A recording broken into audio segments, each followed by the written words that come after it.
These are so good, guys. You're gonna want to try them. Today we're making a sugar-free caramel sauce using allulose.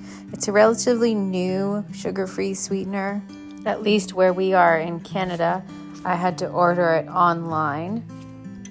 And I'll dig out the receipt and link below where we got it from so you can get some too if you're in Canada and want to make this. We are going to use this sugar-free caramel sauce to make some sugar-free chocolate turtle candies. So first we're going to make a dry caramel. We've got our allulose on a dry pan on low heat, and it's going to start to melt. So at this point it's going to start to bubble, and after it's bubbled for a few minutes the color is going to start to change and it's going to start to caramelize. We want to take this to a golden brown. Actually, we take it a little too far here and we end up with crunchy caramel, like a crispy crunch bar, which is absolutely delicious, but it's not the ooey gooey caramel we were going for. So I would probably stop about here. But you can see here that we let it go quite a bit darker before adding our coconut milk.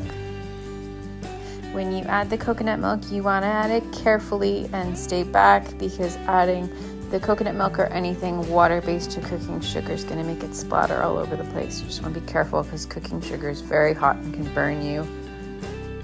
Then we add our vanilla and our salt. Then we're going to get a bit of stir.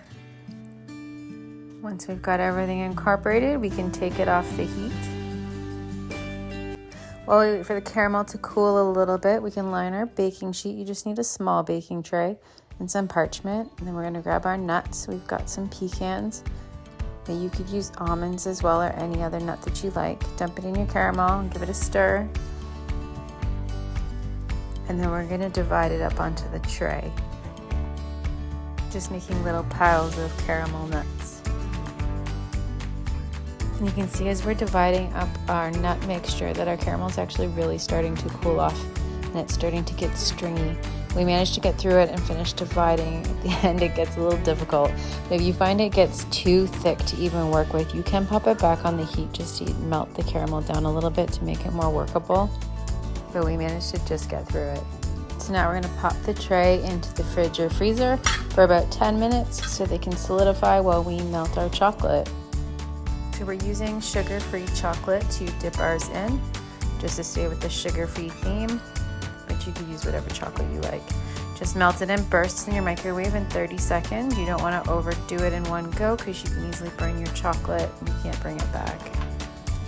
When I'm dipping things in chocolate, I really like to use 2 forks because it lets the extra chocolate kind of go through the tines, and then I scrape it on the side of the bowl and then use the other fork to push it off. And you kind of just continue through all of your little clusters.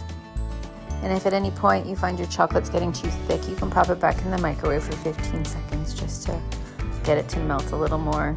We ended up having just enough chocolate to finish them all, and then we grabbed some flaky sea salt. This is optional, but we totally love the combo of the dark chocolate and caramel and sea salt. Give it a good pinch, and then we're going to pop these in the freezer to let them set. We left them for about 20 minutes before we pulled them so we could taste test them.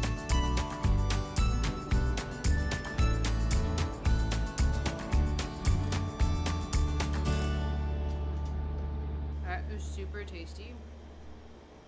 So I'm super excited to see that this worked and that you can make a sugar-free caramel sauce out of allulose. We did cook the caramel a little far and made it crunchy, so next time we might tweak that. And if you want to try it without the sugar-free caramel, we'll link our other recipe below too. Cook the caramel too long. This should break in half and have gooey caramel.